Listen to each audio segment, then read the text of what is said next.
Como escolher boas ações? Essa aqui, galera, é a pergunta de $1 milhão. Literalmente, né? Nada no mercado financeiro é 100% certo. Então, por mais que você faça a melhor análise do mundo, não tem garantias, galera. Mas, claro, tem alguns pontos que você pode olhar que vão fazer você aumentar a sua probabilidade de sucesso dentro do mercado financeiro. Eu já vou falar aqui para vocês 6 desses pontos. Lembrando que não é nenhuma recomendação de investimento.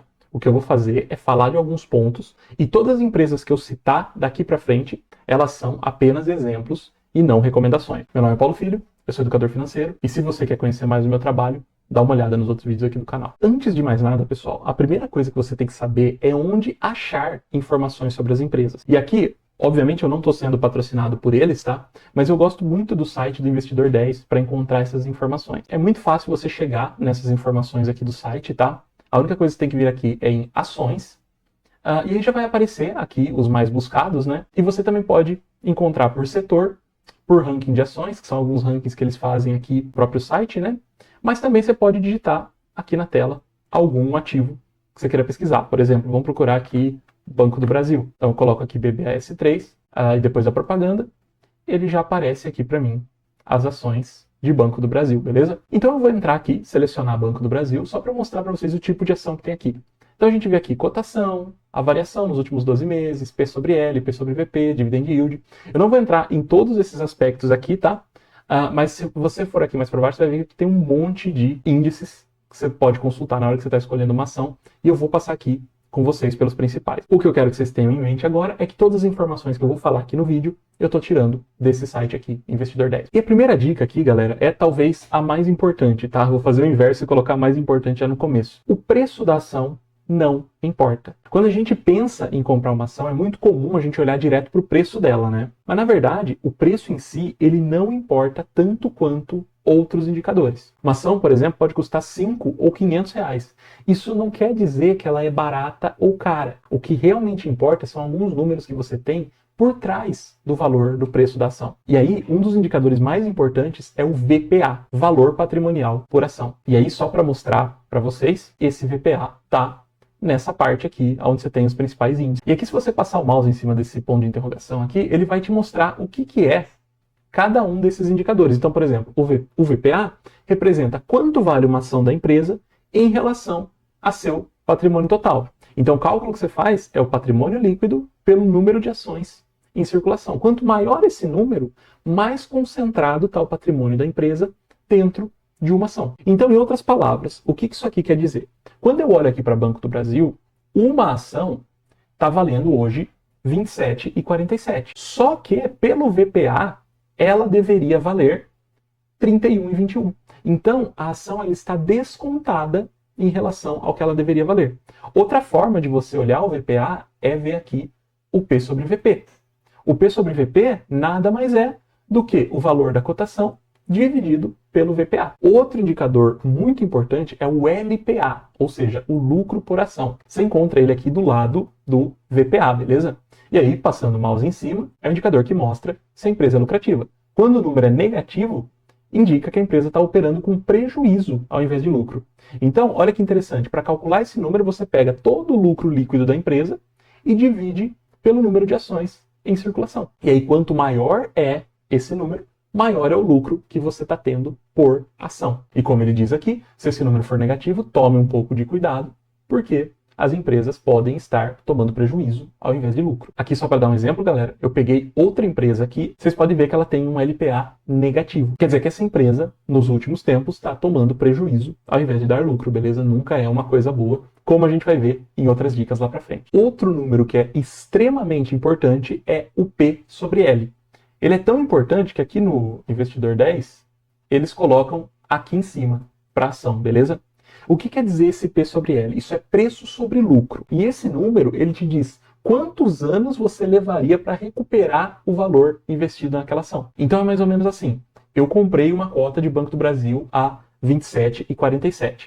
Se tudo permanecer igual, vai demorar 4,78 anos, do jeito que o Banco do Brasil está hoje, para eu recuperar esse valor de 27,47. Aqui principalmente através de dividendos, né, galera? Mas também contando valorização da cota, beleza? Então, quanto menor for esse número do P sobre L, mais rápido você vai estar recuperando aquilo que você investiu dentro da empresa. Com um cuidado aqui, galera. O P sobre L olha para o mercado como ele está hoje, com os lucros que aquela empresa está registrando hoje e com o preço que ela está registrando hoje. Então, é uma estimativa.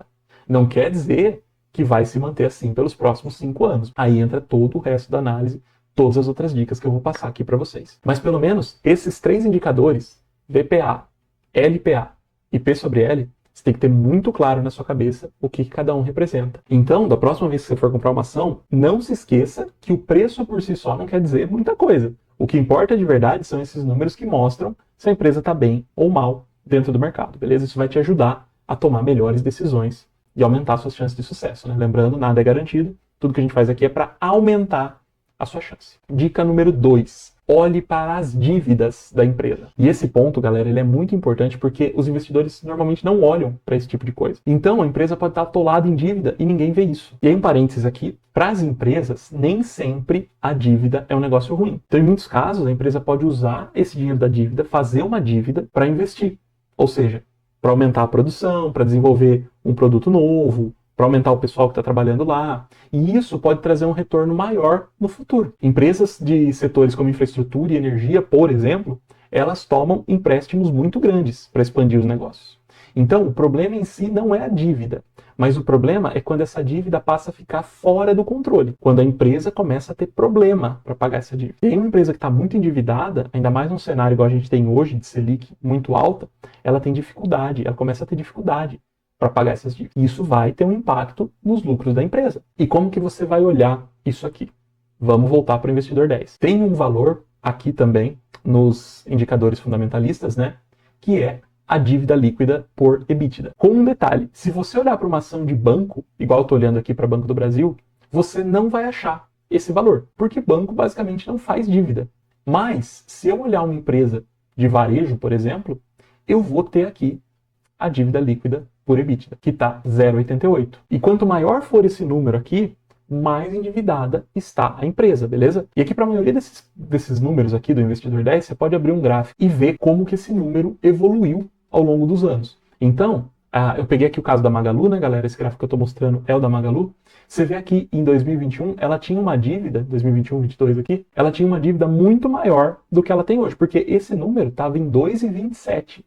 Então, essa dívida foi diminuindo ao longo dos últimos anos, mas ainda é um valor para se tomar cuidado, né? Você vê que a média aqui da empresa, ó, tá no 0,41. Então, ou seja, hoje ela está acima do dobro da média histórica dela. Então, quer dizer, um valor aí de endividamento que você tem que tomar cuidado. Outra forma de você olhar para a quantidade de dívida que uma empresa tem é olhando para a dívida líquida sobre o patrimônio. E aqui a lógica é um pouco inversa. Esse número, quanto menor ele for, melhor é para a empresa. Porque patrimônio é tudo aquilo que a empresa tem.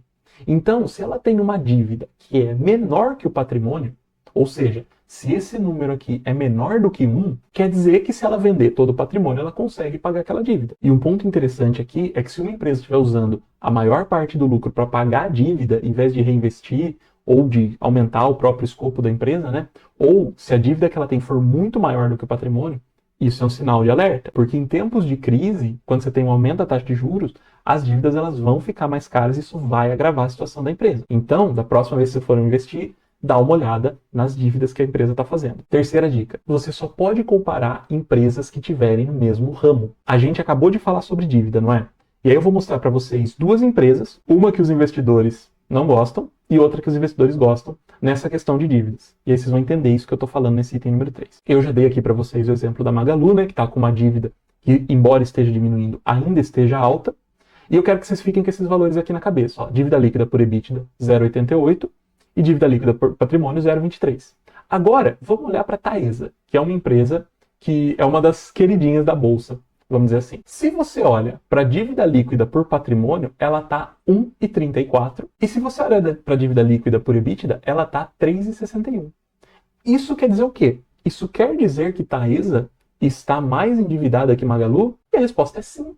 Proporcionalmente, Taesa está mais endividada. Você vê que, historicamente, a empresa já esteve ela sempre manteve um histórico acima de 2 aqui, 2,5, e a média dela é 2,45. Tudo bem, ela está um pouco mais endividada que a média. Isso é um sinal de alerta. Mas lembra que o problema não está na dívida em si. O problema está quando essa empresa não consegue pagar a dívida. A Taesa é uma empresa que tem um recebimento mais consistente do que o da Magalu. Porque pensa no negócio de cada uma, né, galera? A Taesa, ela vende transmissão de energia. Então, ela sempre vai vender o produto dela. Ela já pode contar que vai entrar um dinheiro no caixa. Então, quando você tem uma empresa com essas características, que você pode contar com o dinheiro entrando, você pode assumir dívidas maiores. A Magalu não pode assumir dívidas tão grandes, por quê? Porque ela depende de vender os produtos dela para entrar caixa. Se ela não vender produto, não entra caixa. Então ela tem que ser mais controlada com as dívidas. E eu falei aqui muito focado na dívida, né? Mas os outros índices, P sobre L, VPA, LPA, P sobre VP, eles também vão variar dependendo do tipo de setor que a empresa está. Então, por exemplo, empresas de tecnologia costumam ter um P sobre L muito grande quando comparadas a outros tipos de empresa, né? Então, cada tipo de mercado vai requerer uma análise diferente. Então, não tem como eu vir aqui falar para vocês qual número é bom, qual número é ruim para essas coisas, beleza? Sempre depende da empresa e do tipo de mercado. E isso já me ajuda a entrar no quarto ponto, que é exatamente o fato de você ter que entender o ramo de atividade da empresa que você está comprando. Se você entra numa empresa sem entender aquele ramo de atividade, é igual você dirigir no escuro sem farol. Você pode até dar sorte do negócio dar certo, mas o risco que você está correndo no caminho é enorme. Quando você está comprando ação de uma empresa, você está virando sócio daquela empresa. E como que você vai ser sócio de uma empresa sem entender direito o que ela faz, sem entender como que ela ganha dinheiro? É claro, você não precisa ser um especialista em banco para investir em Bradesco, para investir em Itaú, mas você pelo menos tem que entender como é que funciona um banco. Como é que o banco ganha dinheiro? O que é um banco saudável? Então é loucura você entrar num setor que você não conhece. E aí, por exemplo, se eu pegar de novo uma empresa de tecnologia, como a Microsoft lá, ela vai ter características muito diferentes de uma empresa de consumo, como é a Ambev, por exemplo. Por quê? A Microsoft está num setor onde ela tem que inovar toda hora. Vou dar um exemplo. Quantos Windows diferentes você já teve ao longo da vida? Eu comecei lá no Windows 95, então já foi Windows pra caramba que passou na minha mão, fora os outros produtos que a Microsoft tem. Agora, quantas cervejas diferentes a gente toma? Bom, eu sou suspeito porque eu não tomo nenhuma, né? Mas a gente tem sempre lá as mesmas marcas. Então esse mercado que a Ambev tá, é um mercado muito mais estável, é um setor muito mais estável do que o setor da Microsoft. E entender um pouco de cada um dos setores também te ajuda a antecipar movimentos importantes. Então, um exemplo muito grande, as empresas de adquirência, né, empresa de maquininha de cartão, estava muito em alta lá em 2020, com as ações em alta mesmo, né, quando a taxa de juros estava muito baixa. Agora, o aumento da taxa de juros tem um impacto significativo no caixa dessas empresas, porque ficou mais caro emprestar dinheiro. Então, essas empresas elas caíram um pouco com o aumento da taxa de juros. E aí, cada mercado que você entra vai ter uma peculiaridade que você precisa conhecer antes de entrar naquele mercado. Então, é muito mais complicado do que eu só vir aqui copiar uma lista de ação, você percebe? Você tem que fazer a sua lição de casa. Você tem que entender do ramo e tem que conhecer as principais maneiras que uma empresa tem de ganhar dinheiro dentro daquele ramo. Quanto mais você souber sobre o setor, mais seguro vai ser o seu investimento e menor a chance de acontecer ali alguma surpresa desagradável, né, galera? Dica número 5, e esse eu sei que vocês cansam de me ouvir falar aqui: diversificação. Um erro muito comum que a galera comete é tratar o mercado como se ele fosse uma loteria. A galera compra ação procurando a próxima Nvidia, procurando a próxima Magalu, um ativo que vai explodir da noite pro dia. Mas na verdade o mercado não funciona assim. Se você olhar no curto prazo, a variação de preço de uma ação, ela parece meio aleatória. Só que no longo prazo, ela reflete o desempenho real daquela empresa. Se aquela empresa está indo bem, as ações sobem. Se aquela empresa está indo mal, as ações vão cair. Isso no longo prazo. Então, o caminho para você ser um investidor bem-sucedido não está em você acertar qual que é a próxima empresa que vai despontar. Se você fizer isso, provavelmente você vai perder dinheiro. O caminho é construir um portfólio que seja diversificado e consistente. Porque com isso você reduz o risco de alguma coisa dar errado na sua carteira. Quando você investe em várias empresas, preferencialmente de setores diferentes, você dilui o impacto negativo de uma queda. Então, por exemplo, eu tenho lá 5 empresas. Se uma caiu bastante, eu ainda tenho as outras 4 que estão segurando. Se eu escolho só uma empresa e essa aqui vai mal, putz, infelizmente eu vou perder muito dinheiro nessa daí. Então, uma carteira diversificada, ela é mais resiliente, ela vai superar mais fácil uma crise. Então, não é achar a próxima ação que vai multiplicar 10 vezes. Então, ao invés de você ficar correndo atrás da próxima Nvidia, constrói uma carteira de ação diferenciada. Assim se aumenta as suas chances de sucesso a longo prazo. Lembra, o segredo está no longo prazo. E aí você também vai mitigar os riscos. Depois você assiste esse vídeo aqui, onde eu falo um pouco mais de diversificação de carteira, tá? A gente monta uma carteira resiliente à crise. Lembrando, não é recomendação. Sexta dica: lucros recorrentes. E esse é um dos pontos mais importantes na hora que você vai escolher uma ação. Por quê? Tem algumas empresas que apresentam alguns relatórios espetaculares de lucros absurdos em um trimestre. Mas elas conseguem manter isso ao longo do tempo? E para mostrar a importância desses lucros consistentes aqui, eu vou voltar para o Investidor 10 e mostrar para vocês uma outra área muito interessante do site. Então, eu tô aqui na tela que a gente estava da Taesa lá, né? Eu vou descer aqui um pouquinho, galera. A gente chegar quase lá no final, ela ainda mostra aqui, acho que é o último gráfico que aparece, ele mostra aqui a receita líquida e, de novo, o lucro líquido da empresa. Então, receita é tudo aquilo que entra no caixa, beleza? E lucro é tudo aquilo que fica no caixa. Então, um exemplo, se você é padeiro e vende um pão a 10 reais, a sua receita foi 10 reais. Mas se você gastou 4 para fazer o pão, o seu lucro é de 6 reais. Então, receita líquida 10, lucro líquido é 6. Por isso que o lucro líquido é sempre menor que a receita líquida, beleza? E aí vocês percebem que a saúde da Taesa, ela é muito boa. Porque ela tem receita recorrente sempre acima dos bilhões, ó. No último ano, 3,6 bilhões de reais de receita e mantém um lucro recorrente também. Se eu olhar Magalu, a gente consegue ver os mesmos gráficos aqui embaixo, ó. Eu vou direto para o da receita, tá, galera? E olha aqui como é um pouco diferente. Ela tem, sim, a receita líquida consistente, beleza? Ó, só no último ano foi 37 bilhões, mas o lucro líquido da empresa não está muito bom. Olha só, aqui em 2017, 18, 19 e 20, ele era positivo. Ó. 2019 lucrou 924 milhões, 2021 lucrou 590 milhões, mas olha o que aconteceu em 22, 23 e 24. Você tem um lucro líquido que é negativo. Ou seja, você tem um prejuízo. Por isso que as ações de Magalu despencaram entre 2021 e 2022. Ela até mantém uma receita, mas ela não conseguiu manter o lucro, beleza? Se eu olhar, vou dar um terceiro exemplo, olhar aqui para Banco do Brasil.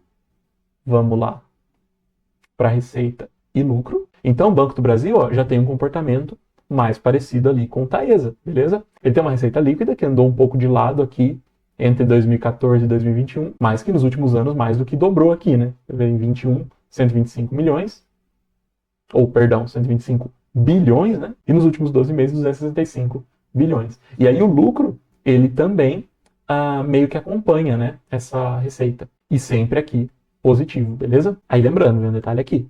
Lucro no passado não é garantia de lucro no futuro.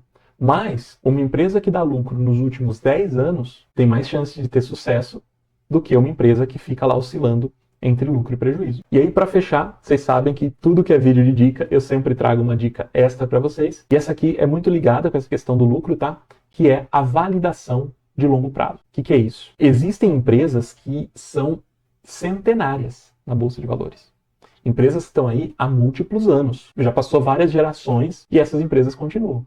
Você pensar em Coca-Cola, Johnson & Johnson, e aí se você pensar no Brasil, né, você tem Semig, você tem Banco do Brasil, que são empresas aí muito antigas também, né? Pensa por quantas crises essas empresas já não passaram. Só a Coca-Cola passou por 2 guerras mundiais, passou por várias revoluções tecnológicas, várias revoluções comportamentais e incontáveis crises econômicas. E ela tá aí, maior do que nunca, né? E elas são exemplo de que no longo prazo, uma gestão sólida, um modelo de negócio forte, ele pode garantir uma continuidade, um sucesso aí bastante expressivo, né? Mas lembre-se também que mesmo a empresa sendo centenária, ela não é imune à crise. A gente tem aí grandes empresas, se você olhar principalmente o mercado norte-americano, né?